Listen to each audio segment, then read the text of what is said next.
Boa tarde a todos. Obrigado pelo interesse. Estamos muito contentes por vocês estarem aqui. House foi uma série de TV americana. Iniciou em novembro de 2004 pela Fox. Foi distribuída aqui pela TV aberta também, pelo canal Record. E foi distribuída para 66 países. Houve 8 temporadas. A 8ª temporada quase não aconteceu. O David Shore falou a respeito disso quando esteve aqui em 2011. Estreou no Brasil em abril de 2005. Seu personagem principal era um médico, Gregory House, que foi protagonizado pelo britânico Hugh Laurie, que na verdade é um músico, toca piano, toca violão, canta. E essa foi a série de TV mais vista nos Estados Unidos em 2008. Foi premiada 48 vezes com 150 indicações a prêmios televisivos. Na verdade, House, um especialista em medicina interna, tinha uma equipe que trabalhava com ele, e ele com uma característica muito peculiar, que é sobre isso que nós vamos conversar. Ele tinha um quadro branco onde ele escrevia tudo e discutia os casos com os seus assistentes. E o roteirista, na verdade, era um ex-arquiteto, David Shore, que deixou a arquitetura aos 31 anos de idade. E ele foi convidado pela Fox quando abriu um local numa grade da Fox, para escrever um seriado. Foi dito a ele que ele poderia escrever sobre qualquer coisa, e ele então resolveu escrever sobre um médico com essas características. Ele se apoiou no roteiro médico em Lisa Sanders. Ela é jornalista, ela é roteirista de televisão, e ela é médica. Eu tinha escrito vários roteiros. Na verdade, os roteiros eram todos escritos invertidos. A partir das histórias médicas, eles criavam os roteiros. Eram 8 roteiristas, liderados por David Shore, que faziam as suas histórias baseadas no que Lisa Sanders e David Foster escreviam. David Foster, que fez a sua formação na Harvard, é um especialista em medicina interna e também roteirista. Um prêmio Emmy de melhor roteiro em drama. Gregory House é apresentado nesse seriado como um médico introspectivo, depressivo, traumatizado, rude, agressivo, sarcástico, irônico. Diz o que pensa da forma mais cínica e ferina possível, não gosta de ouvir o paciente, pois diz não confiar neles. Ele é viciado em Vicodina devido a um infarto muscular na coxa. Ele se considera um homem antissocial e irônico. Ele tem várias frases que marcaram seu roteiro e talvez a mais importante delas seja essa. Ele diz que não confia nos pacientes porque os pacientes mentem. E essa é a base, na verdade, das histórias que são criadas nessas 8 temporadas. E então eu convidei Sérgio Zaidaft, que na verdade muito interessado nesse tema, ele que já lhes passei o currículo pelo grupo de WhatsApp. Ele é mestre em psiquiatria e psicanalista, especialista em educação médica, foi diretor da graduação da Faculdade de Medicina do UFRJ, e eu convido então Sérgio Zaidaft para ele nos dizer o seguinte. Sérgio, por favor, você tem a ideia um dia de fazer... Aquele microfone é seu.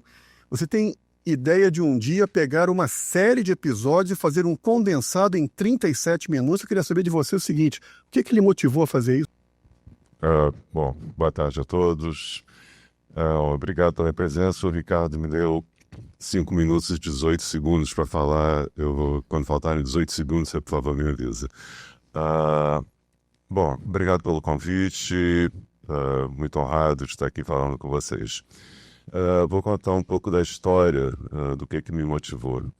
Em 2002, eu assumi uma coordenação no Hospital Universitário Clandestino Praga Filho, né? De onde eu sou professor da FRJ. Essa coordenação é a coordenação de atividades educacionais que é responsável ainda hoje pela residência médica, residência multiprofissional, daí por diante. E na época, instado pelo então diretor do hospital, criamos um comitê, uma comissão de bioética. Porque isso, por uma série de motivos que imagino depois na discussão do que eu fiz vai aparecer melhor, mas uma série de dificuldades cujo estopim foi a necessidade de implantar a exigência de um termo de consentimento livre e esclarecido para qualquer procedimento cirúrgico no hospital.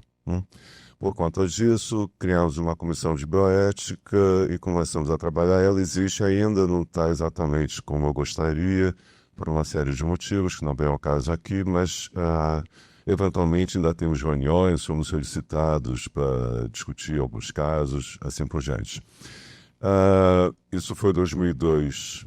Em 2004, quando a série começou, evidentemente fiquei muito interessado, muito fascinado pela série, pelo personagem, por motivos que depois a gente fala. E em 2006 teve um congresso de educação médica regional aqui no Rio de Janeiro. E um dos temas era o uso de novas tecnologias na educação médica, alguma coisa, um título semelhante a esse. E me convidaram para falar, porque sabiam, eu vivia falando do personagem em aula, enfim. E aí eu resolvi apresentar o uso de uma nova tecnologia na educação médica, só que ao invés de fazer uma palestra ou apresentar um trabalho escrito sobre o House, resolvi pegar as 3 primeiras temporadas, que significam, o Ricardo me corrija, 70 episódios de 45 minutos. Vi esses episódios uma dúzia de vezes, cada um deles. Me deu um trabalho colossal durante 6 meses. E separei de acordo com alguns temas que eu achei importantes, né? E daí produzi um DVD de 37 minutos e 3 segundos, unicamente com cenas do seriado. Esses temas, além da apresentação, para quem não conhece, e de alguns finais de episódios, tem os temas que eu considerava importantes, ainda considero, para poder discutir com a plateia de alunos, de professores. Já apresentei em alguns lugares e dar um debate que eu acho interessante. Quando o Ricardo me falou, queria que viesse aqui, falar alguma coisa com vocês, e me falou da ideia de apresentar o House, eu me espantei, porque o seriado já acabou há 5 anos, se não me engano. Então achei que seria anacrônico falar de algo que não está mais em exibição. E ele ponderou que não, enfim, viciado no seriado como ele é, assim, não, vamos apresentar isso sim, vale a pena. Eu duvidei. No entanto, pela resposta, pela quantidade de comentários e número de inscritos, considero que ainda é atual e que tem jogo, funciona. Tem alguma coisa nesse seriado que atrai, que motiva as pessoas para verem. O Ricardo já deu algumas características do personagem. Depois a gente vai conversar mais do que me interessou especificamente discutir a partir dele. Só mais um comentário. Quero também agradecer pelo fato de, no último mês, eu ter resolvido obsessivamente como personagem tentar ver toda a série, todas as temporadas, são 177 episódios, como o Ricardo somou. O que foi uma tarefa absolutamente maluca. Fiquei durante um mês, todos os jornais desse mês estão empilhados na mesa de cabeceira para eu ler em algum momento. Daria a média de 6 episódios por dia, dos 180. Consegui ver quase 130. Revi as 3 primeiras temporadas, motivo que são as cenas escolhidas para cá. Ainda vi a 4ª, a 5ª e a última. A 6ª, a 7ª ainda vou ver. Então é um agradecimento pela oportunidade de rever essa série, que é muito boa. E também uma certa queixa dos ônus que isso me causou, como, por exemplo, não poder ver as Olimpíadas como eu gostaria, não poder ler jornal. E, cúmulo dos cúmulos, incorporei o personagem quase que no método Stanislavskiano. Há 15 dias sofri uma queda correndo na lagoa, arrebentei os joelhos, estou mancando. O Jacó estava aqui no Samaritano quando eu vim aqui fazer a tomografia. Arrebentei a cara, por isso estou de barba para esconder os arranhados e estou como personagem. Espero me livrar desse personagem o mais rapidamente possível.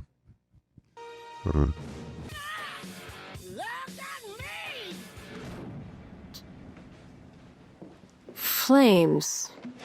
Makes it look like I'm going fast. Hello, sick people and their loved ones. In the interest of saving time and avoiding a lot of boring chit-chat later, I'm Dr. Gregory House. You can call me Greg. I'm one of 3 doctors staffing this clinic this morning. Short, sweet, grab a file. This ray of sunshine is Dr. Lisa Cuddy. Dr. Cuddy runs this whole hospital, so unfortunately she's much too busy to deal with you. I am a board-certified diagnostician with a double specialty of infectious disease and nephrology. I'm also the only doctor currently employed at this clinic who's forced to be here against his will. That is true, isn't it? But not to worry, because for most of you, this job could be done by a monkey with a bottle of Motrin. Speaking of which, if you're particularly annoying, you may see me reach for this. This is Vicodin. It's mine. You can't have any. And no, I do not have a pain management problem. I have a pain problem. But who knows? Maybe I'm wrong. Maybe I'm too stoned to tell. So, who wants me? And who would rather wait for one of the other two guys? Okay, well, I'll be in exam room 1 if you change your mind. He's resting. I'm Dr. House. I'm your son's physician. Oh, you're the one we hadn't met yet. You're the one he hasn't met. How can you treat someone without meeting him? It's easy if you don't give a crap about him. That's a good thing. If emotions made you act rationally, well, they wouldn't be called emotions, right? That's why we have this nice division of labor. You hold his hand, I get him better. If I start tucking him in at night, well, that's not fair to you guys. And if you start prescribing medicine, well, that's not fair to me. So what I want to know is, who stepped on my side of the mat? Who cared enough to get stupid enough to give them his cough medicine? Okay, here's how this works. My lackeys will advise shortly to draw some blood, collect some urine, any other fluids you got. They'll do some other doctorly stuff, and we'll be in touch.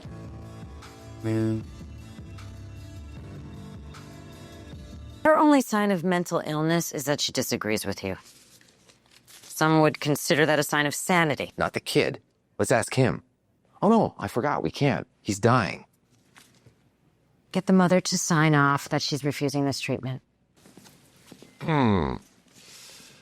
I, Margot Davis, have been informed of the risks which may arise from my refusal of advised medical care. I hereby release. Who are you? I work for the hospital. The Princeton Plainsboro Teaching Hospital and its employees, agents, and otherwise from any adverse medical conditions resulting from my refusal. It is not the hospital's fault if my son kicks off. Kicks off? I punched up the language, mostly for clarification. I understand my doctors consider my decision to be completely idiotic. Why are you doing this? But I am convinced I know more than they do. I took a biology course in high school. I assume that's... yeah. Besides, I enjoy controlling every single aspect of my son's life, even if it means his death. Sign here, please. I brought a pen. Who are you? I'm the doctor who's trying to save your son. You're the mom who's letting him die. Clarification. It's a beautiful thing.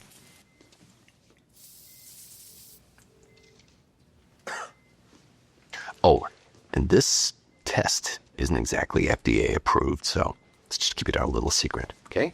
So, exactly how sick are you going to make Maddie? He could get quite ill. This certainly won't be a pleasant experience for anyone, but it's our own. Ever get caught in the rain without an umbrella? That's all we're talking about here. Sign the form. It's a little more complicated than that. We'll also be doing leukapheresis. We run Maddie's blood through a machine that filters out his white blood cells. Oh, without his white cells, how can he get better in time? We'll pump the white blood cells back as soon as we have a diagnosis. Then we should be able to cure the infection in time to do the transplant. But you can't guarantee. We're not GM. No recalls, no rebates. Any more questions while your son's life slips away?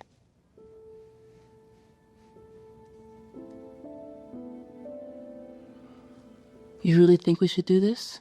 Yes. Sorry. You're a patient. You tell him. This is your family.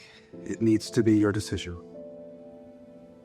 They don't trust me. I can't do my job. The only value of that trust is you can manipulate them. You should write greeting cards. Parents, the chance to make a bad choice was a bad choice. These two would have been their choice. One they'd regret at their son's funeral. No, you screwed us. What is the point in being able to control people if you won't actually do it? It's like training a dog and then letting him go on your rug, which, by the way... Once Foreman got his mitts on them, well, there was no way. Explain chances and probabilities. You lie to them. You tell them Foreman's a moron, which isn't even much of a lie right now. You gotta talk to him. I got no problem with what Foreman did. He undercut us, and he may have cost that kid his life. He did what he thought was right. You, on the other hand, sucked out. When the decision really mattered, you didn't have the guts to tell him what to do. That kid dies. It's because Foreman was wrong and because you're a coward.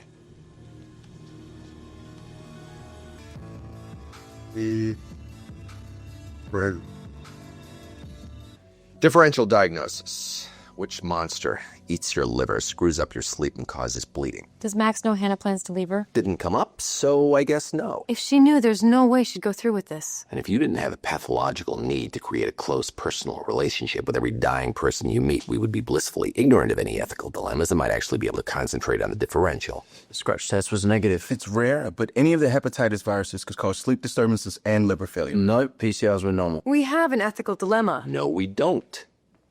Continue. What about splenic cancer or non-Hodgkin's lymphoma? She's the right age. Could explain the bleeding. Maybe the liver failure. We're withholding information relevant to her decision to risk her life.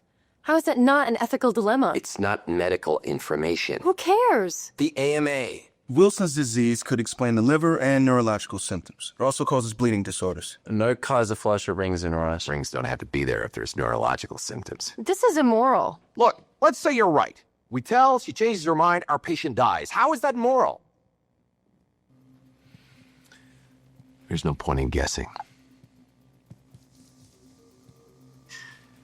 Take one kid off vancomycin and the other off Astronef. They have the same disease. You want to give them different treatments? What the hell are you doing? Therapeutic trial to find the cause of the infection. That's wrong.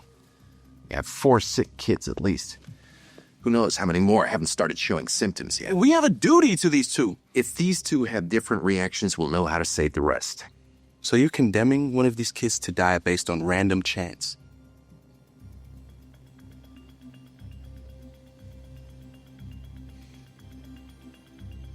I guess I am. Talk to Cuddy. She's got me going to Mercer State Prison, Capital Sentences Unit. Aren't there better ways to spend our time? Good question. What makes a person deserving? Is a man who cheats on his wife more deserving than a man who kills his wife? Yeah, actually, he is. What about a child molester? Certainly not a good guy, but he didn't kill anybody. Maybe he can get antibiotics, but no MRIs. What about you? What medical care should you be denied for being a car thief? Tell you what, 3 of you work on a list of what medical treatments a person loses based on the crime they committed. I'll review it when I get back. He's a prime candidate for transplant. Doesn't smoke, drinks moderately. His tox screen is negative for illegal drugs and legal ones. Surveillance blood cultures show absolutely no sign of any lingering Brucella bacteria. He's 66 years old. Told me he was 65. Liar. I'm out of here. There is an inverse correlation between patient age and success rates. He's in excellent health. This was his first hospitalization since breaking his leg at 23. Or 22, I'm not sure anymore. If this patient were to survive the operation, he'd get another what? 5, 10, maybe 20 years if he's very lucky? So you're saying that old people aren't as worth saving as young people? He's saying that hearts are a scarce resource. We obviously have to choose criteria. No, I get it. Women live longer, so they should get preference, right? And African Americans, they die a lot younger, so the hell with them. What, you think you're going to win me over by calling me a racist? If the test is who gets to use it the longest, you can either be a racist or a hypocrite. Your patient had a life, a family. We've got 18-year-old kids who will never... How old are you, Doctor? When do we get to toss you on an ice floe? And thank you, Dr. House. Unless anybody else has any further questions, we will now go into private session. Oh, I meant pins and needles. I wonder how you'll decide. I won't consent to any more tests. And if anyone tries to so much as touch me, I'll press charges for assault. Your lungs slowly fill with fluid. You gasp to catch every breath, but never can. Every breath is petrifying. It'll be slow, painful, torturous. We don't choose our birth, and we don't choose our death. What if you could? How about we make a deal? Give me one more day. I don't find out exactly what's wrong with you by then. I hope you die. House. 24 hours. Come on, it's not gonna kill you. Just give me 12 more hours. We had a deal. No more tests. Fair enough. Give me 6 more hours. Listen, there is no evidence that you're terminal. You a man of your word or not? No, as a matter of fact, I'm not. Fine. Then discharge me. My lungs will slowly fill with fluid. I'll gasp to catch every breath, but never can. Every breath will be petrifying. It'll be slow, painful, torturous. You really gonna let me die like that?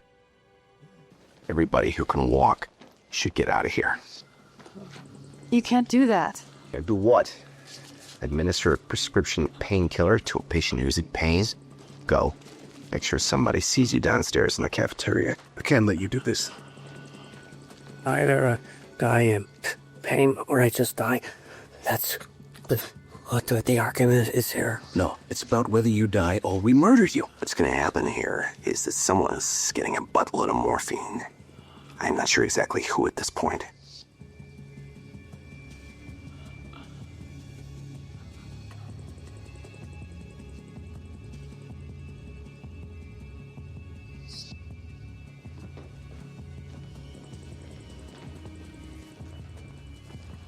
Can you be a part of this?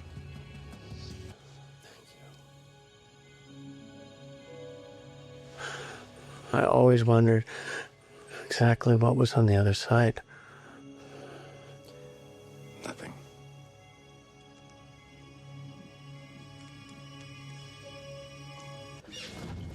What are you doing?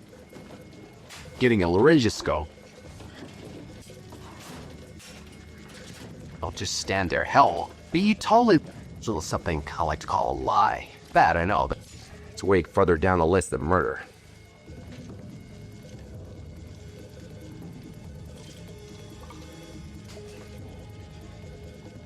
He's unconscious. No more whining. Keep testing him. Go get a ventilator. I do this all night.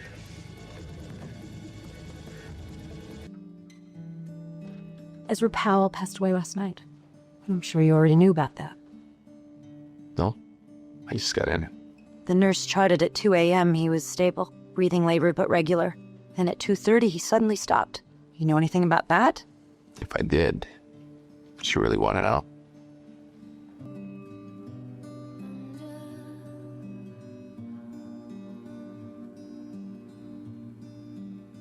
Your face. I'm proud of you.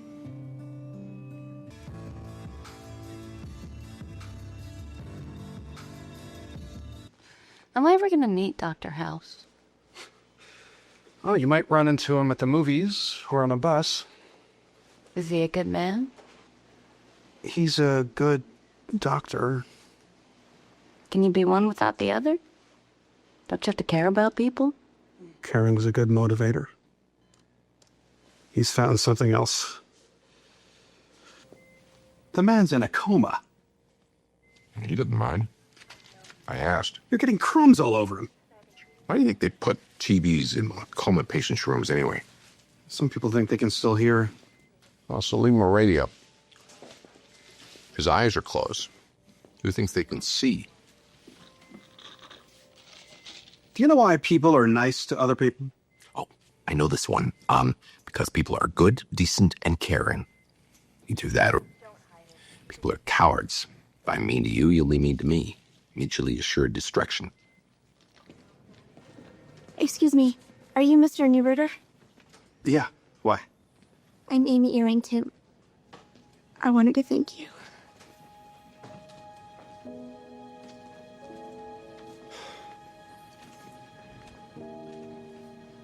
This girl's father will die by next weekend unless he gets her wife's heart. Don't you think that's a little manipulative? No, it's hugely manipulative. You're an ass. Hey, listen, you take your wife off life support, and I'll have forgotten about this in 2 weeks. Gail here, on the other hand. Amy? Whatever. You're mad at me. Fine, I get that. Take it out on me, not on her.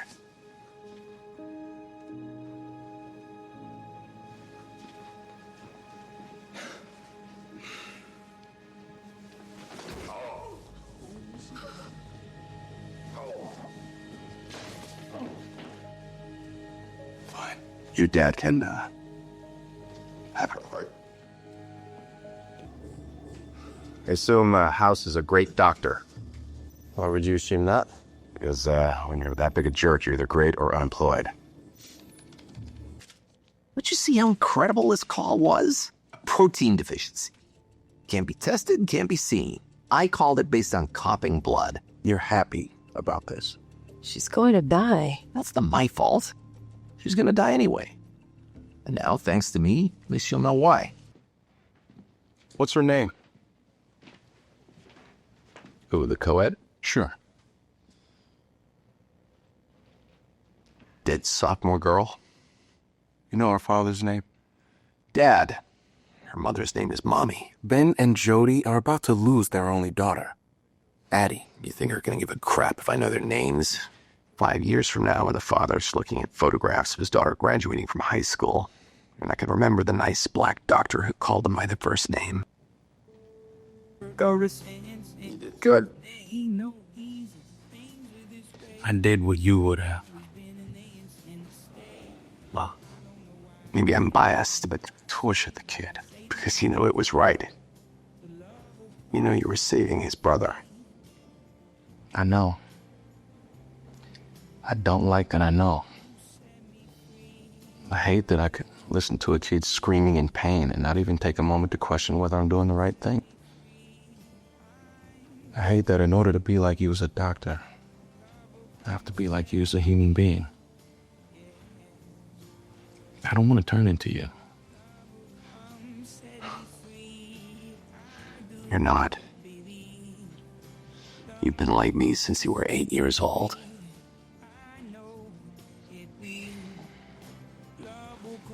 You'll save more people than I will. But I'll settle for killing less.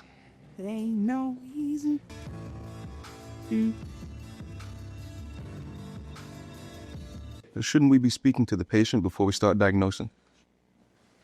Is she a doctor? No, but Everybody lies.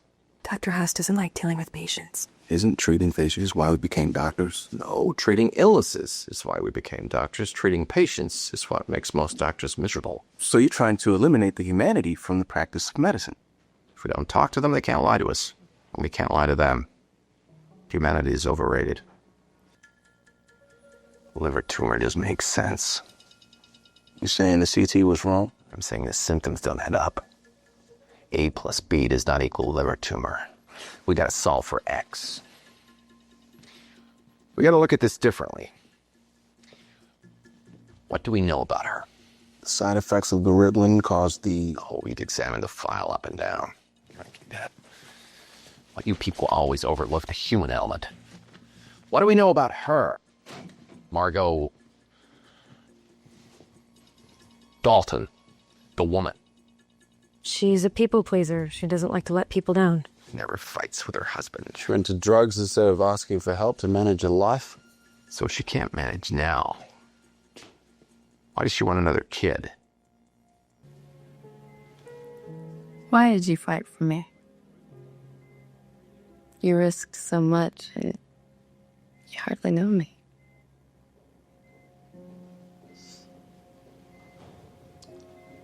You're my patient.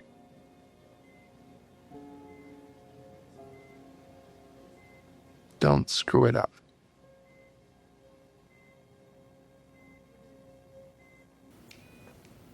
I never kissed a boy. It's time yet for that.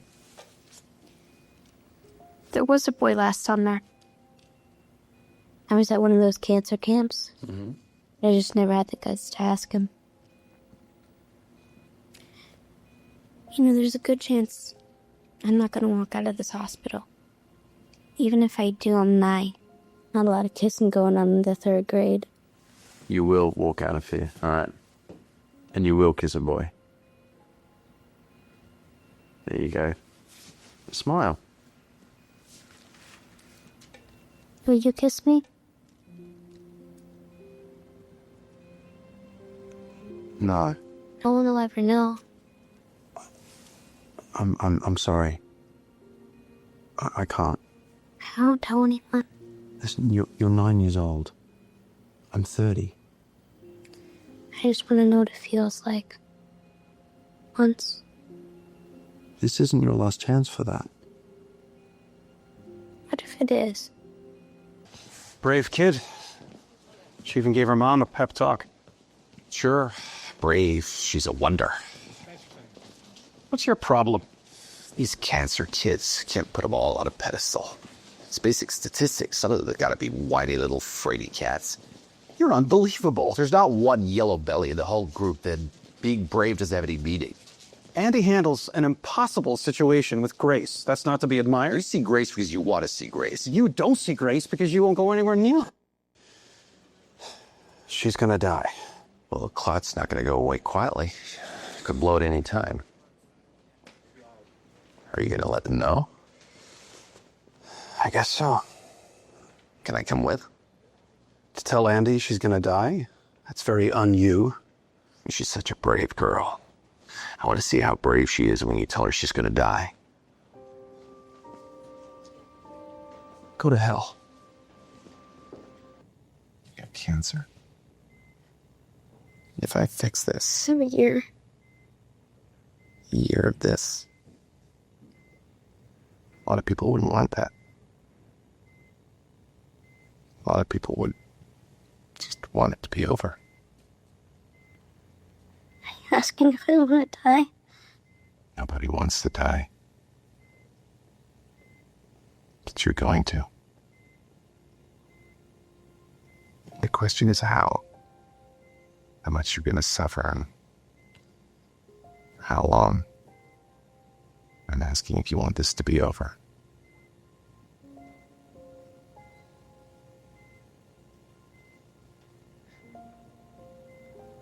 Why would you tell my mom? I would give her 10 excellent medical reasons why we can't do this procedure. Can't just leave her because I'm tired.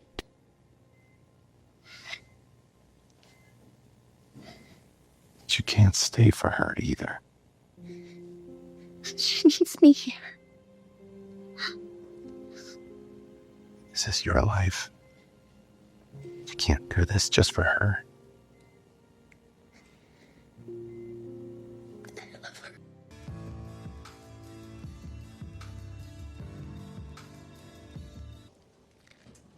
Dr. House. Cores, meet me outside with a limo. I'm being discharged. $50 says I can beat you to the curb. Thanks for sticking with the case. I can't do anything else.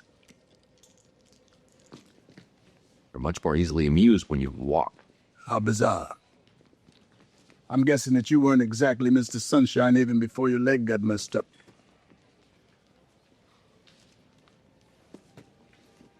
I want you to have this.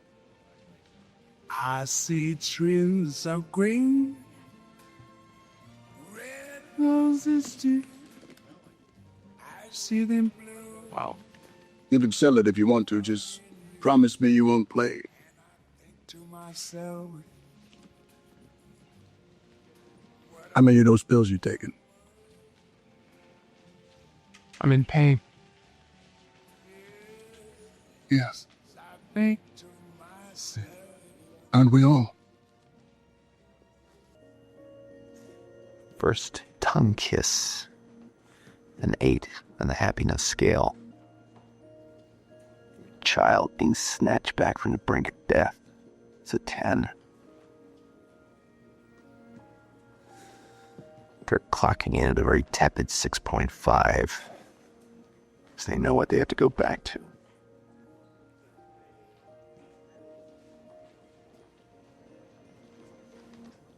Well, listen. Thanks. You saved his life. Yeah, I know. See ya.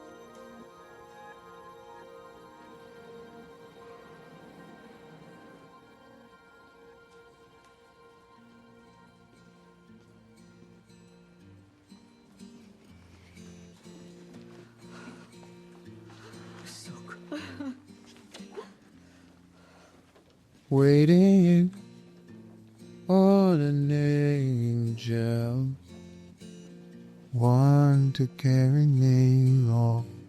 That was a 10.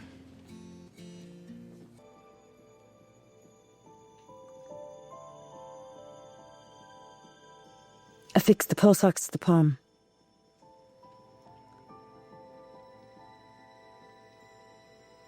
House. Sorry. Just realized I forgot to Tito Alien. That's amazing. What's amazing is how blonde your baby's hair is. My baby? Yeah, thing in your belly that tried to kill you. You've never called him a baby before.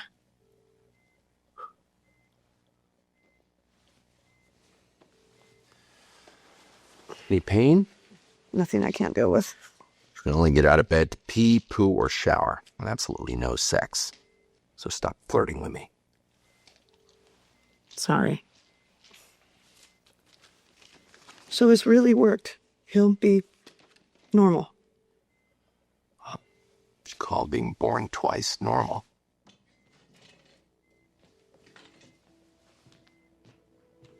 Thank you. Don't thank me. I would have killed the kid. Do you have someone to hold you tight?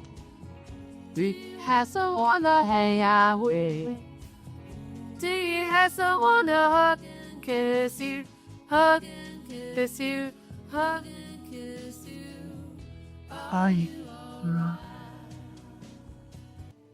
And he's going home. Right. The parade of the small bald circus freaks. Sorry, I got a thing.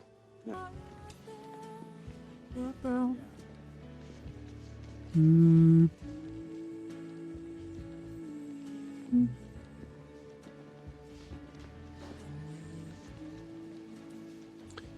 not gonna kiss you, no matter what you say.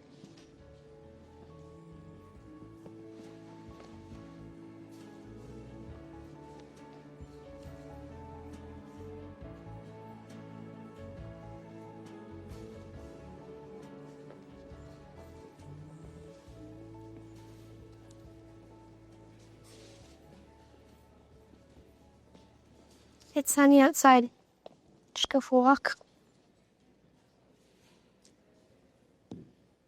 It's for the long walks in the park.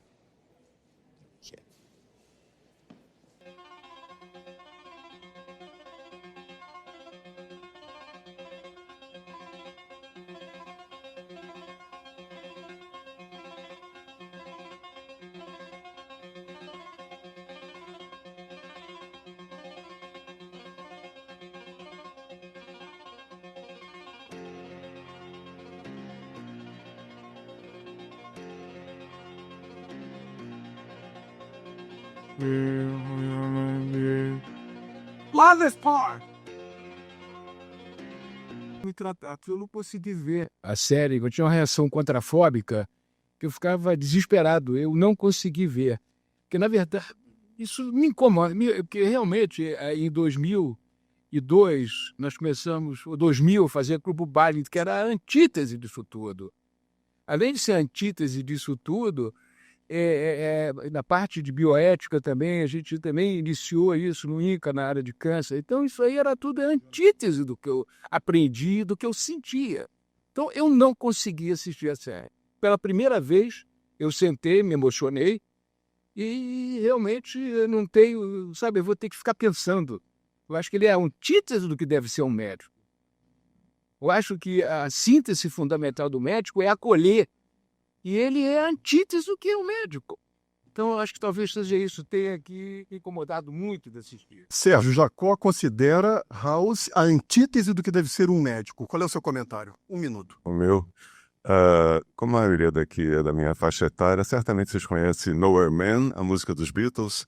Isn't he a bit like you and me? Esse é o meu comentário. Não é igual pouco a todos nós? Será que somos tão diferentes assim? Será que também não usamos o poder médico para determinar o que o paciente deve ou não deve fazer sem consultá-lo? Será que não achamos que o paciente mente, então conversar com ele pode nos dar pistas falsas? É uma pergunta, é essa que o seriado traz. Isso é que é inquietante.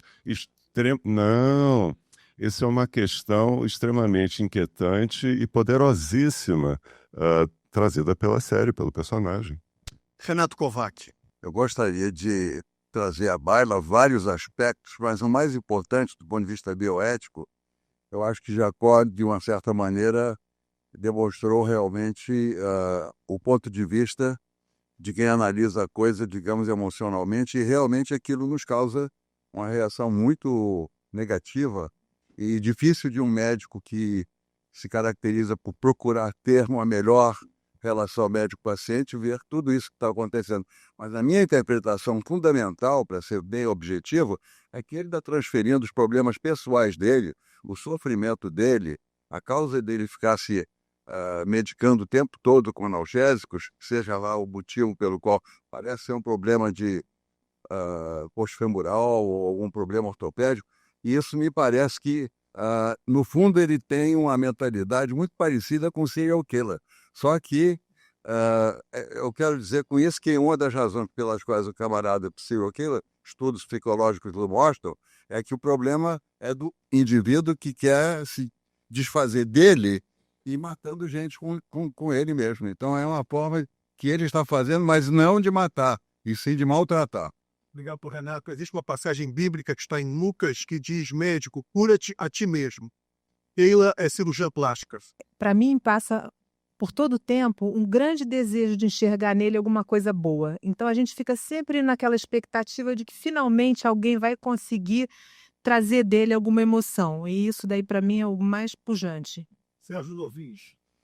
Eu acho que aquele disse exatamente o que eu senti. Não sei se observaram que em várias cenas o House se emociona. Eu acho que, ao contrário de ser a visão do antimédico, é a apologia da medicina. A medicina é tão extraordinária, nós somos tão privilegiados em sermos médicos, que mesmo num homem que está vivendo dramas pessoais enormes e que está em grandes conflitos, ele, em inúmeras passagens da série, sem conseguir externar totalmente, só pelo olhar, pela reflexão que a gente percebe que ele faz, ele se emociona. Como quando ele vê aquele jovem que tem alta e que o assistente diz a ele: esse é nota 10, ele está visivelmente feliz com aquele resultado. A atitude dele é uma atitude do bem. Aquela meninazinha que finalmente consegue ir à rua e convida ele a ver o sol, mas ele, com aquela bengala, diz que não é grande fã de caminhadas, mas agride dizendo: não vou lhe dar um beijo, mas ela, ao se agasalhar nele, você percebe que ele é atingido, de maneira que ele não é uma pedra mármore agredindo aos outros. Ele tem no seu íntimo aquilo que a medicina, por isso foi um pouco comparada sempre com o sacerdócio, porque meio que impinge naquele indivíduo que recebe o seu grau de médico uma qualidade que transcende a sua própria vontade. Ele mesmo quando não quer, ele se emociona e ele deseja o bem do próximo. De maneira que eu não vi esse monstro. Eu vi um homem com grandes preocupações, com grandes problemas, que eu encaminharia ao Sérgio Zaidaf, se ele fosse ao meu consultório, ou ao Nelson Goldenstein, enfim, Marco Brasil, aqui tem vários que poderiam ajudá-lo, mas a grande verdade é que inúmeras vezes você vê, como a Keila pôde ver também, uma passagem de emoção e de que ele, talvez, no fundo, se a gente levasse, como dizia Nelson Rodrigues, o único lugar onde o ser humano é verdadeiro, no terreno baldio, onde só existe uma cabra, ele confessaria que ele gostaria de ser diferente. Obrigado, Novis. E convenhamos, hein, Sérgio? Hugh Laurie foi um ator capaz de, na expressão do olhar, dizer exatamente o que o Sérgio Novis falou. Esse ator que ganhou 3 vezes o prêmio de melhor ator de série televisiva no gênero drama nos Estados Unidos. Um ator fantástico, um ator britânico, Hugh Laurie, que ganhou esse papel assim aos 45 minutos do segundo tempo, quando ele estava, na verdade, filmando na Ásia. O próximo comentador é Daniel Tapato. Eu queria fazer também minhas as palavras do Dr. Jacó, e uma das coisas que mais me incomodou, e a razão pela qual eu vi um número muito pequeno de episódios, foi o fato de que eu acho que em muitas dessas apresentações se colocou em oposição àquilo que é de ver verdadeiramente o altruísmo médico, e talvez foi assim que eu entendi Everybody Lies. Se de fato nós, como médicos, estamos preocupados com o bem-estar do paciente ou com nosso bem-estar, naquilo que nós promovemos ao promover o bem. Quer dizer, se de fato, quando nós promovemos o bem, isso de uma certa maneira representa aquilo que nós queremos para nós mesmos. Então ele acaba se rotulando como um grande diagnosticador, exatamente, foi assim que eu entendi, não exatamente porque isso traria um benefício para o paciente, mas de fato aquilo que o ressalta como seu papel como médico.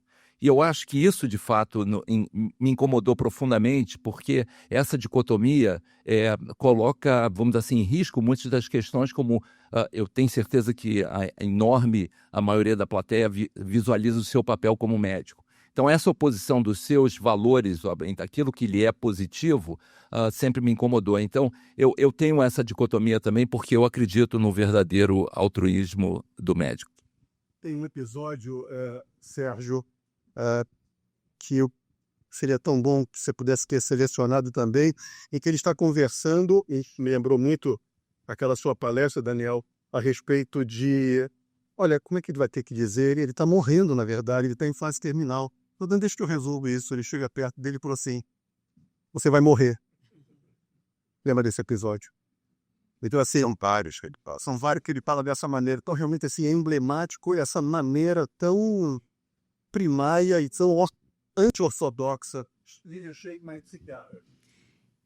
Bom, é uma satisfação estar aqui, né, Sérgio? Assim, realmente ouvir isso tudo. Eu fiquei muito emocionada, muito mobilizada, assim, não sei nem se eu vou conseguir colocar o que eu gostaria. Eu nunca assisti, porque eu não sou ligada à televisão, série, nada disso, então... E, na verdade, eu tenho que dizer o seguinte, eu fiquei com muita vontade de assistir. Eu vou assistir, né? Eu vou assistir. Então, assim, talvez um sentimento diferente. Não vi o monstro, absolutamente. Não vi.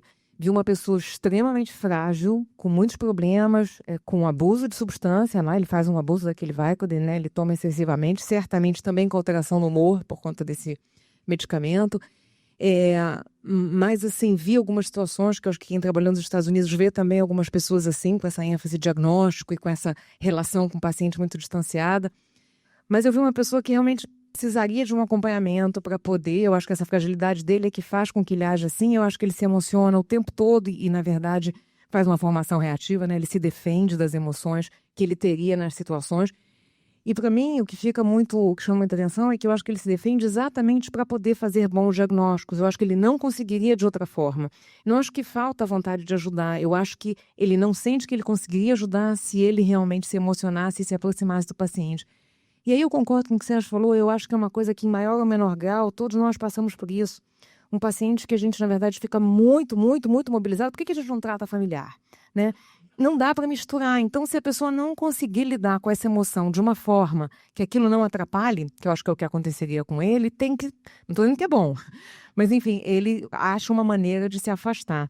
E aí eu fiquei pensando numa coisa que eu acho que é muito importante a gente manter, que foi a discussão que a gente teve sobre empatia, aqui mesmo, no outro dia, que o Ricardo proporcionou, né, tem proporcionado essas discussões tão importantes. A empatia, na verdade, ela é dividida pelos estudiosos num componente afetivo e num componente cognitivo-comportamental. E a grande discussão que existe é que muitas pessoas, né, muitos estudiosos consideram que o que deve ser passado para o médico é desenvolver só empatia cognitivo-comportamental, porque a afetiva iria atrapalhar. Isso é discutido, isso não é uma coisa, isso é uma coisa que é estudada, que é escrita.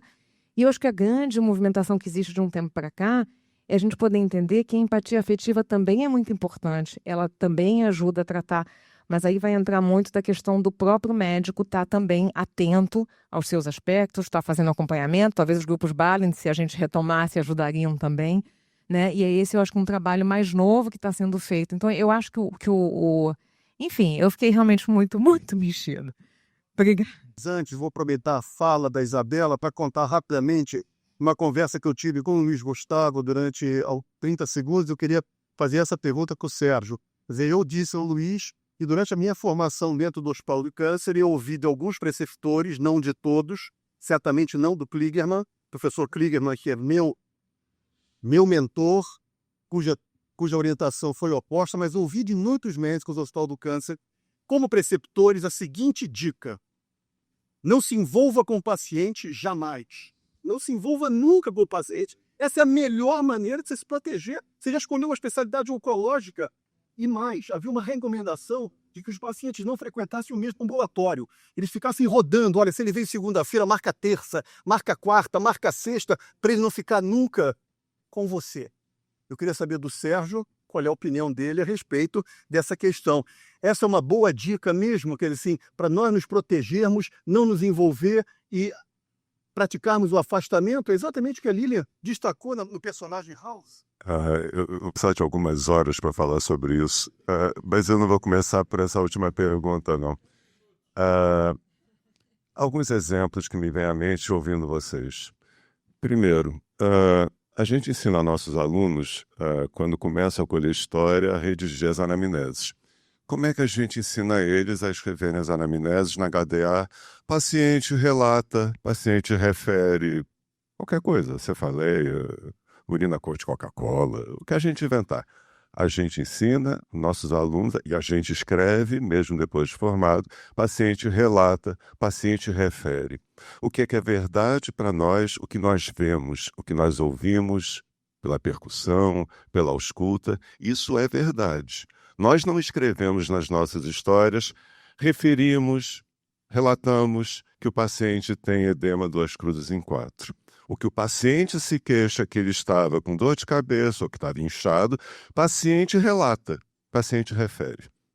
Extremando esse argumento, todo mundo mente. Para que eu vou falar com o paciente se a prova, o que vai me dar, sou eu mesmo? O que eu vejo, armado ou não de exames complementares, isso é verdade para a medicina. Isso é uma questão terrível. Qual é o objeto da medicina? É a doença ou é o doente? É isso que tem um texto aqui.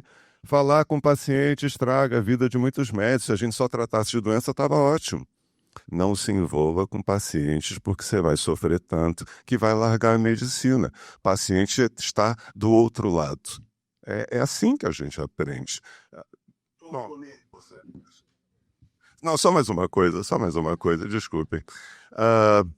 Eu compreendo o choque que o personagem causa.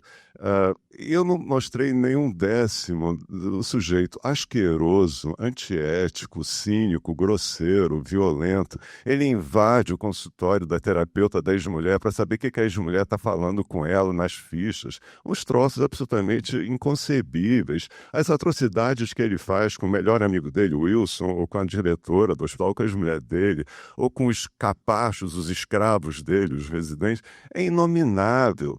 Seria muito fácil passar todo aqui um filme de 37 minutos com as atrocidades que ele comete para a gente poder dizer, eu não sou isso. Isso é ele. Ele é do mal. Alguém falou coisas do bem, né? Seria fácil. A questão que eu acho que o filme, a série, traz é ele tem muito de nós. O que ele tem de interessante, depois eu falo. Parabéns, Ricardo. Esse encontro seu aí está um sucesso total, alto nível. Mas eu queria ouvir do Sérgio duas coisas. Eu vou na linha do Dr. Jacó e do Tabaque. Primeiro, a palavra compaixão do latim, compassus, com o paciente, com paciência. E ele, em momento nenhum, me expressa muita paciência na escuta. Essa escuta que o Danilo Perestrello falava da medicina da pessoa, que era fundamental. A segunda coisa foi citado pelo professor Jacó, o Balint. Quem já leu o livro do Balint, no seu prefácio, escrito pelo professor Eustáquio Portela, ele comenta que a alma do paciente é o melhor remédio a ser prescrito ao paciente. E ele não me aparentou assim uma alma sofrida, como foi colocado aqui. Então é a antítese, em alguns momentos, do que a gente esperaria daquele médico acolhedor, aquele médico que escuta, aquele médico que toca o paciente. Só uma pergunta, judeu respondendo pergunta com pergunta. Por que a gente precisa falar que isso é importante? Por que a gente precisa ter o prefácio do livro do Umberto, do Meu Paranhufo de Turma? Por que precisa se lembrar que a gente tem que ser humano? Por que o nome da, enfim, humanidades, por que a gente precisa falar disso? É porque alguma coisa acontece em que isso não é lembrado. Então é por isso, enfim, eu concordo, é importante estar agora. O que eu acho que a série traz disso é um espelho jogado na nossa cara, em que, isso não é uma acusação, é para a gente refletir. Quanto a ele não se interessar pelos pacientes, eu discordo, mas discordo radicalmente. O House tem esse nome por ser um detetive, é por causa de Holmes, Sherlock Holmes, Holmes House. O antagonista dele é o Wilson por causa do Watson, ele é um detetive. O interesse dele é desvendar o crime. O criminoso é a doença, ele é um detetive, a série é uma série policial, enfim. Primeiro, queria te parabenizar, Ricardo, e com certeza, a minha geração ela foi plasmada com esse modelo de instrutor. Esse tipo de comportamento era comum no hospital escola. E essas pessoas exercem um grande fascínio sobre a gente. O que mudou na medicina? É que esse comportamento ele não cabe hoje e ele precisa ser tratado. Quando você vai na Cleveland Clinic ou em qualquer hospital, e aí tem um problema nesse hospital, que é justamente tratar comportamento tóxico. E isso é uma intervenção, e isso precisa de tratamento, porque ao longo de toda a série ele corrompe, ele abusa, ele é um delinquente social. E, com certeza, esse tipo de traço ele não é isolado. Aí tem traços narcisos, traços absolutamente de uma personalidade que usa e manipula as pessoas. E, com certeza, nós, durante muito tempo, aceitamos esse tipo de comportamento e de traço de personalidade sem um adequado tratamento pelas instituições. E, com certeza, isso é a grande reflexão no contexto contemporâneo. Eu acho interessante porque é uma caricatura do que a gente faz. E talvez não perceba. Sei lá, quando estou no CTI, estão dando banho de dente morrendo de frio. Mas nem médico, enfermagem. Então, isso é sempre... O outro, mas se eu desligar o ar-condicionado, eu vou sentir calor. Então, quando a gente não faz uma analgesia ou fazer um curativo, ou mesmo um horário de visita no CTI, mais curto. A gente pode entrar no CT qualquer hora, mas os outros não. Então, eu acho interessante da série, também tem uma questão desse médico, que ele pode fazer parto, operar a cabeça, sabe tudo de clínica médica, 500 livros. É uma característica nossa, a gente sabe o que é bom para o outro. Eu estou atrasado, não vou fazer analgesia, vai curativo assim mesmo. É muito difícil colocar o tempo inteiro no lugar do outro. E tem a questão do burnout, que também as pessoas realmente, tem gente que não aguenta, e talvez todos nós devêssemos ter o tempo inteiro essa questão lá da Cleveland. Eles começaram módulos de empatia, são 4 vezes por ano, cada uma das pessoas tem que passar, mesmo que é bem bonzinho, né, classificado como bem bonzinho, para se colocar no lugar do outro é muito difícil mesmo, né? E isso eu acho que é uma caricatura. Vai ser discutido em novembro, certo? Aproveitando o gancho, por que é tão difícil colocar no lugar do House? O que faz com que a gente taxe ele como sujeito delinquente, antissocial? Ele é tudo isso. A questão é o que um personagem como esse nos desperta para ficar tão fascinante, se a série mais vista. Algumas coisas muito importantes devem acontecer para causar esse sucesso todo. Senão seria só um sujeito asqueroso, violento, desagradável, insuportável no trato com as pessoas, de um modo geral, e com seus pacientes. A questão que ele levanta é que ele não é só isso. Ele tem o outro lado, como vocês viram, ele é capaz de comunicar coisas com os pacientes que outros médicos não conseguem. Ele é capaz de se interessar e ficar intrigado por que uma jovem estuprada quer falar com ele e correr atrás desse mistério, desse quebra-cabeça. Por que alguém foi estuprado e quer falar com ele? Ele está falando de transferência, o psicanalista diria.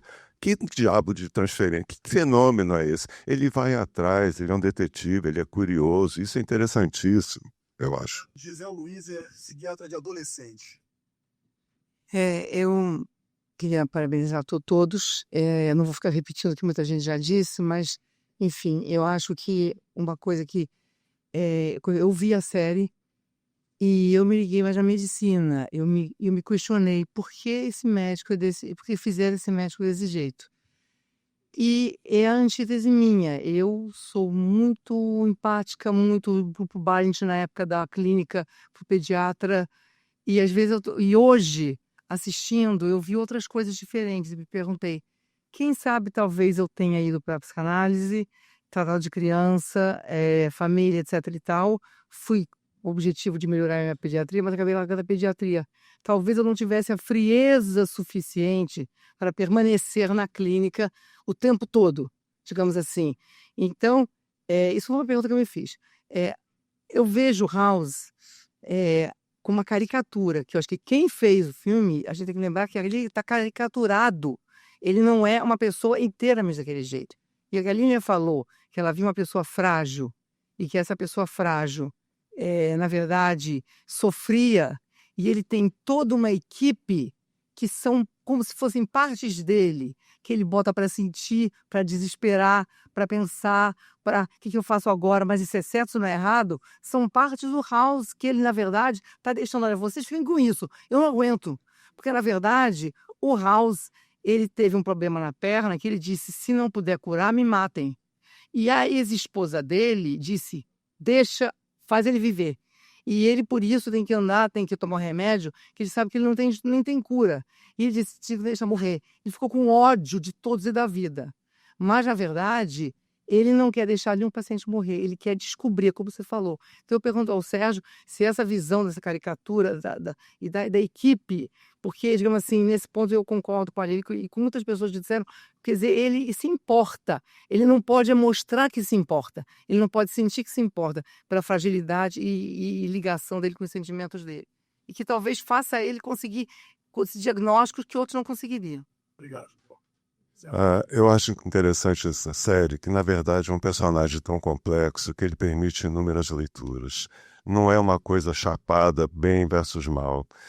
O que eu gosto, o que realmente me motiva, para além da questão médica, é porque ele coloca em xeque a nossa ética em relação com o outro, independentemente da atividade médica. O tempo todo é isso. Qual é o direito que eu tenho, qual é o direito do outro? Até que ponto interferir na vida do outro é prova de invasão ou de interesse? Essas são as questões que a série provoca.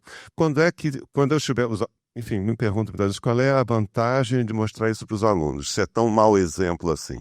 Eu acho que exatamente por ser, aspas, mau exemplo, que eu não acho que seja, enfim, porque não é uma coisa tão maniqueísta assim, esse é que é o legal da série, para despertar questionamentos. Então, algumas coisas que ele faz, então o prisioneiro vai ter direito à ressonância, um assassino tem direito à ressonância, mas então, um pedófilo vai ter direito a quê? E se for um adúltero? Essas questões, nós não fazemos esses julgamentos, não passa isso pela mente da gente quando a gente está atendendo um assassino ou uma freira, a gente não pensa essas coisas. Madre Teresa de Calcutá versus um torturador, a gente vai atender do mesmo jeito?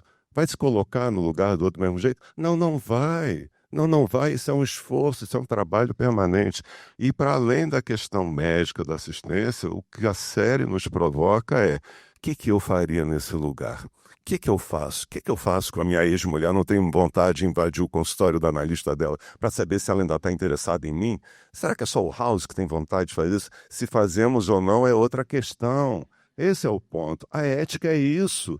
Qual é o limite que nos impomos para fazer ou deixar de fazer coisas que todos queremos? Eu botei de propósito no final uma música, um testezinho. Alguém sabe que música é essa do final? Eu duvido que alguém saiba. Tem alguns trechos do filme que não dá para saber, o roteirista que sou eu, não é lá essas coisas, então certas coisas ficam perdidas. Aquele sujeito que manda ele parar de tocar, simular que está tocando, é um novo administrador do hospital que quer colocá-lo nos eixos, né?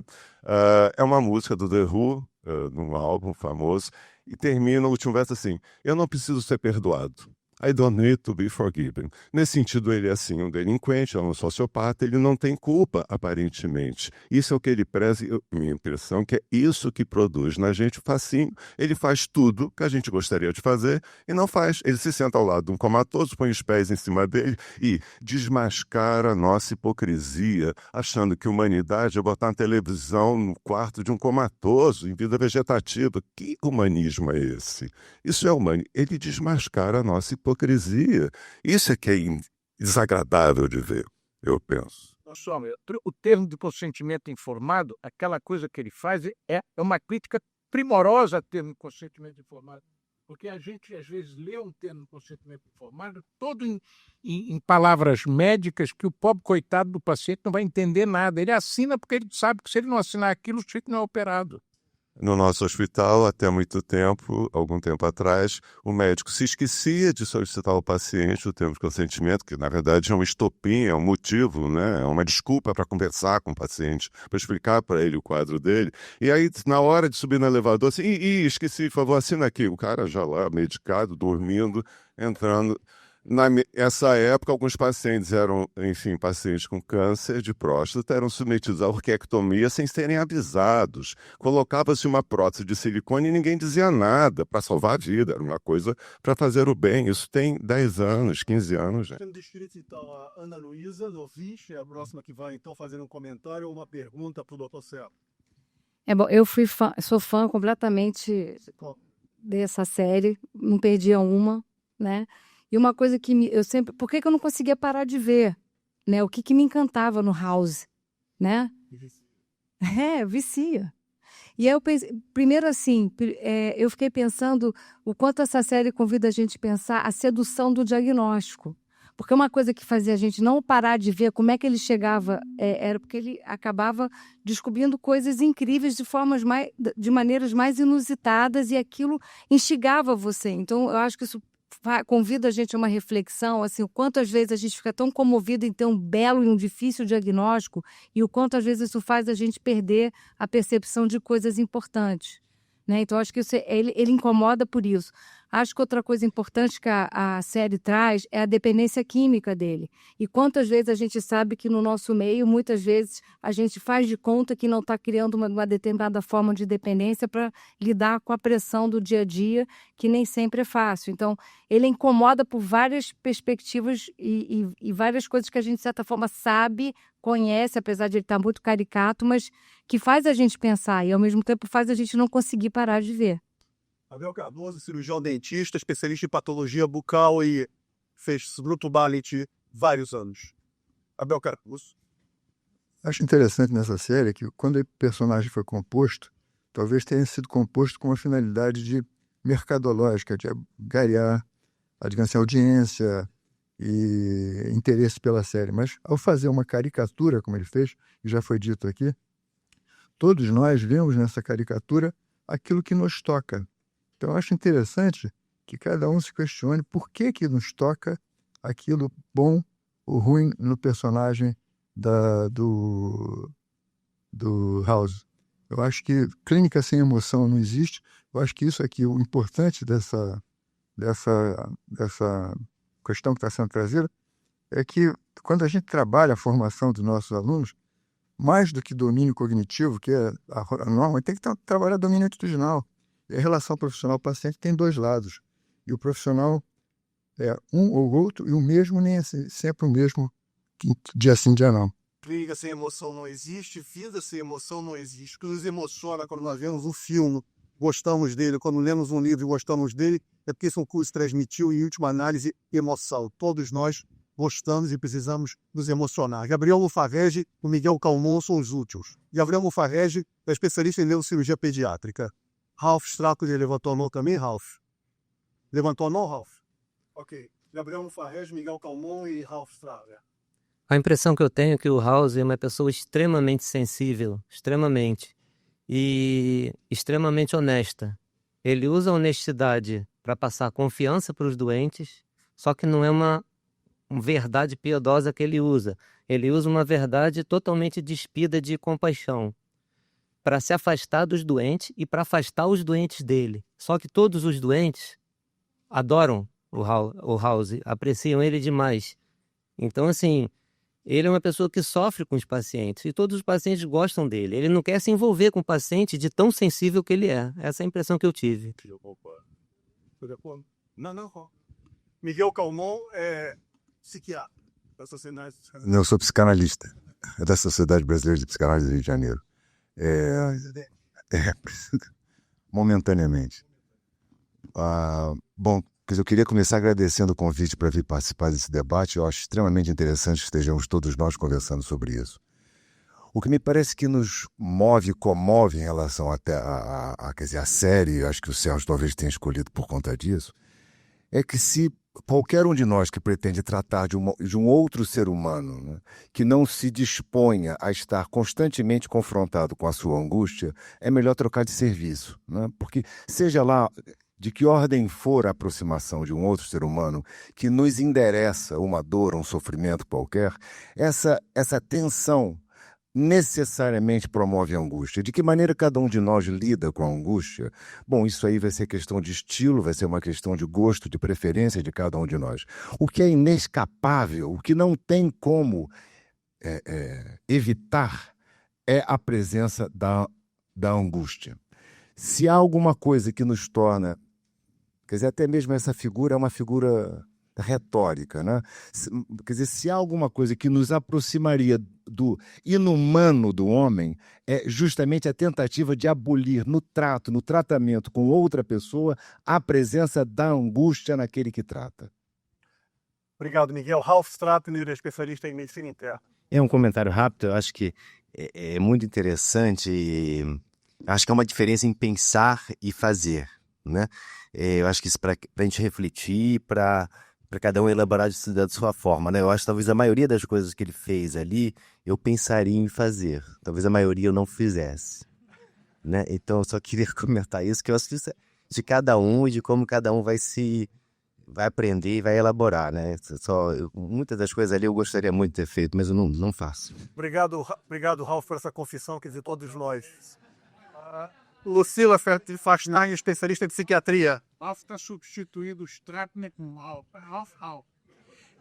Eu vou por uma outra linha, eu só queria concordar com o que a Gisele falou. Eu era fã do House, porque eu acho que ele apresenta todos os aspectos do humano, através da equipe, falando de todas as nossas tentativas de ser empáticos, de ser cuidadosos, e desse lado nosso que se protege na prática clínica. Agora, tem uma coisa que eu acho que fascinava o House no personagem e que ninguém falou, é que o House acertava sempre, né? Ele sempre acertava os diagnósticos. Então, eu acho que a grande população que olhava para o House, às vezes, perdoava ou torcia por ele, é porque existe uma fantasia do médico onipotente que vai sempre acertar, e o House, de alguma forma, ocupava esse lugar. Isso é um peso para todos nós médicos, né?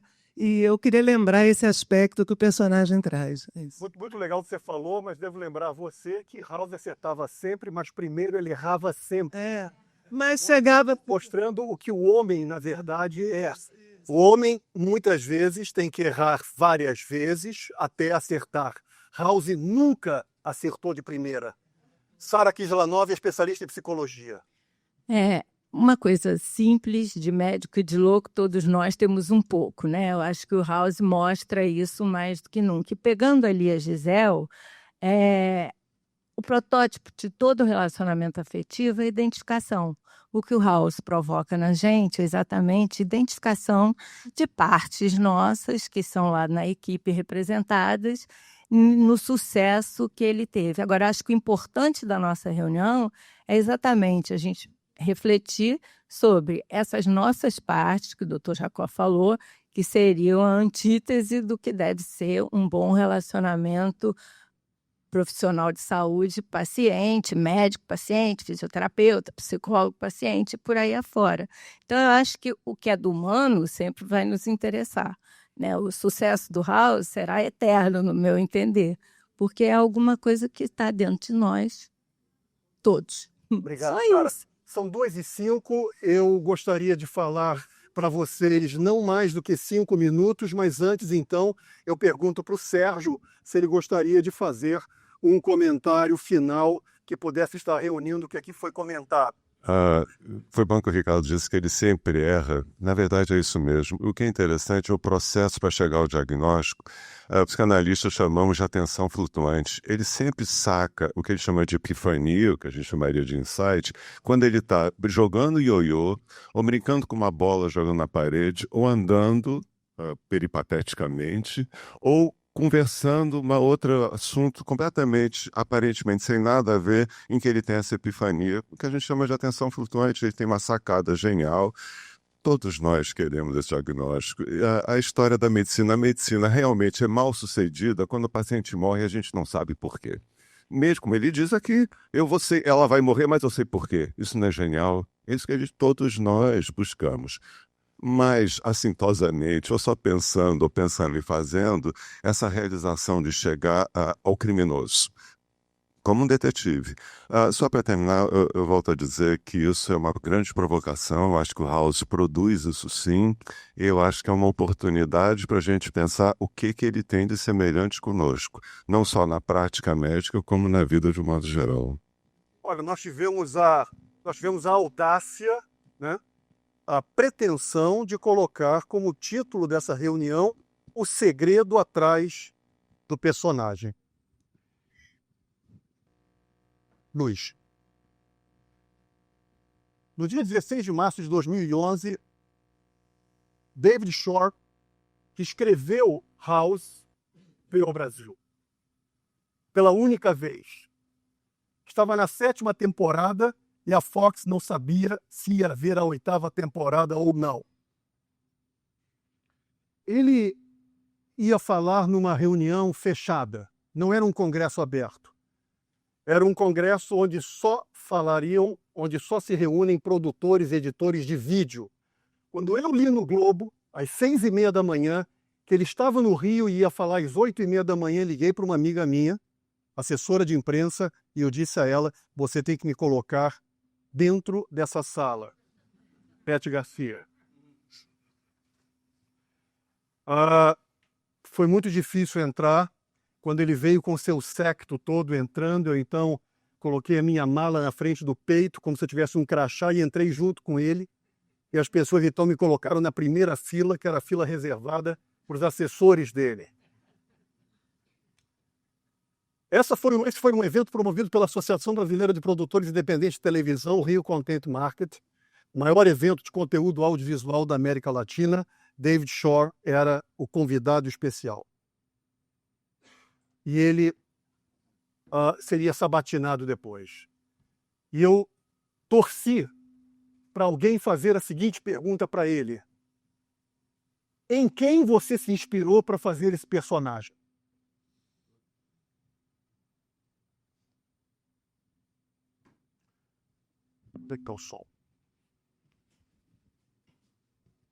House guesses wrong, house guesses right.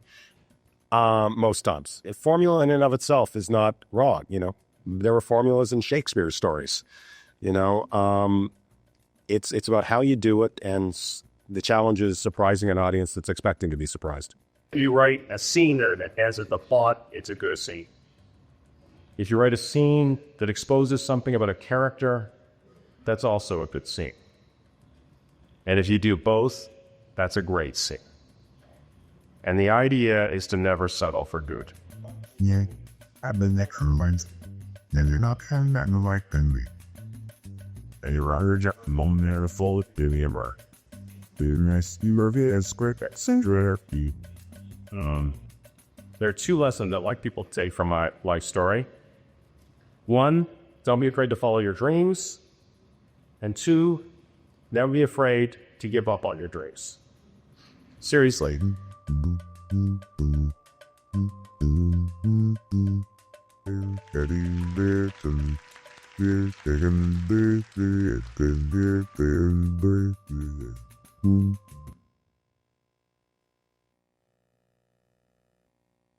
E aí aconteceu o momento do debate. E a primeira pergunta que fizeram para ele, a primeira foi: David, mas por quê? Por que você criou um personagem assim?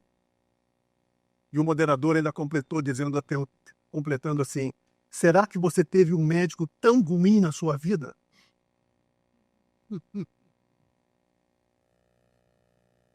David Shore, o homem que criou esse personagem, com uma equipe de 8 roteiristas, com 2 pessoas no apoio médico, disse que ele, na verdade, quando colocou House mancando, ele fez uma analogia a uma figura da mitologia grega, Quiron. Quiron foi um centauro. Na verdade, os centauros, entes da mitologia grega, são parte homem, parte cavalo, indicando naturezas conflitantes no ser humano. Esse foi um texto para resumir a fala dele. Certa feita, bêbados violentaram uma noiva. Hércules, irado, abateu todos, mas sobrou um. Sobrou Quiron, que foi apenas ferido. E Quiron foi poupado por ter curado um ferimento em Aquiles, salvando-lhe a vida. Quiron lidava com plantas medicinais e com ela curava. Diferente dos demais centauros, que só possuíam a força bruta, ele acumulava conhecimento e o experimentava na medicina. Por esse motivo, foi poupado da ida de Hércules e sobreviveu. Na figura mitológica grega, ele acerta na perna do cavalo, na perna exatamente como ele idealizou House. E ele continua dizendo que este é o significado da ferida feita por Hércules. Quiron, aquele que cura, tem uma ferida incurável, como muitos de nós. E podemos sim exercer a medicina ou qualquer outra área da saúde, tendo as nossas feridas. Ele disse que esse é o significado da ferida feita por Hércules. Quiron, aquele que cura, tem uma ferida incurável. E ali foi citado por alguém da plateia, Lucas, capítulo 4, versículo 23. Médico, cura-te a ti mesmo. E então, ele finalmente, depois foi conversar no petit comité, eu me intrometi, consegui me intrometer, que a essa altura do campeonato as pessoas que estavam ao meu lado acharam que eu era uma pessoa muito importante. Talvez uma das pessoas ali estava recebendo ele, e eu pude ouvi-lo dizer exatamente, Sérgio, o que foi dito aqui. Ele disse que fez o personagem porque ele fazia questão de, numa profissão onde está atrelada a onipotência, ele queria mostrar um homem comum com seus defeitos e virtudes. Esse era o segredo por trás do personagem. House foi construído dessa maneira porque ele queria mostrar um homem com seus defeitos e suas virtudes. E aí, o mais fantástico foi que ele falou assim para uma diretora do evento: vocês se preparem, porque eu vou terminar a série com um vídeo de 1 minuto. Eu vou fazer um vídeo de 1 minuto e meio.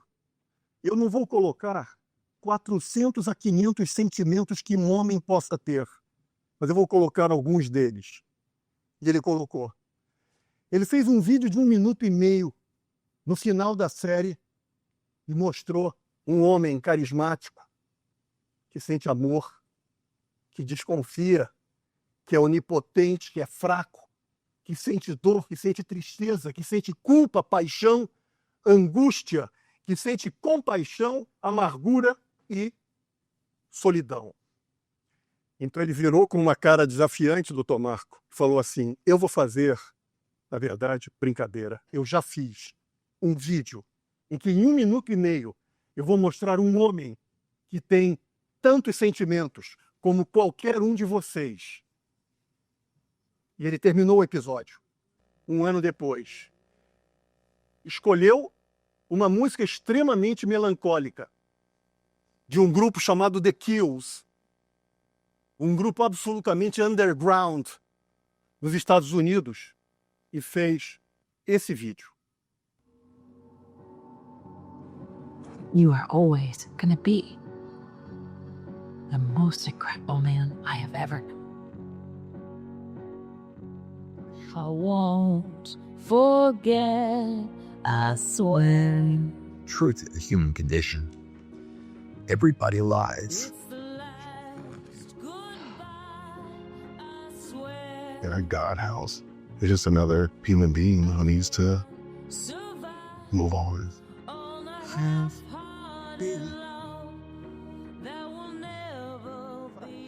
We'll live with it. We can't die with it.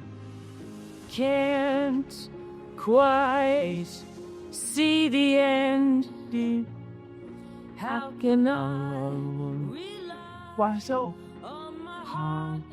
Want to know how I feel? With my own two hands, it's the last goodbye. I swear, Sorry. I can't survive on a half-hearted love. That will never be yours. I'm in pain. Every day, it chills me. Made me a harder person. Do it alone. It's so new.